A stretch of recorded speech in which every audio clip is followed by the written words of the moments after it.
Ilaame akka waan awwaaltaniitti badiinaaf yaaddan dhiisaa.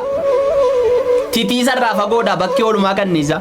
Warri abdiina kutuu fi waan sagal keessan tarree kottaa isinittan himaa waa'een koo isiniin galle. Abdiina kutachiisuudhaaf qooda barbaaddan ulaa eenyummaa koo barattuutii naannoon jiraadhu tura.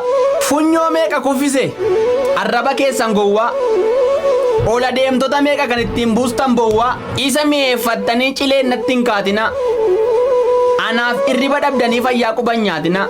Utuun abdii kutadhe gaafa rakkoo kaleessa gaafan tokkittii dhabe sana fira koo kuma keessa.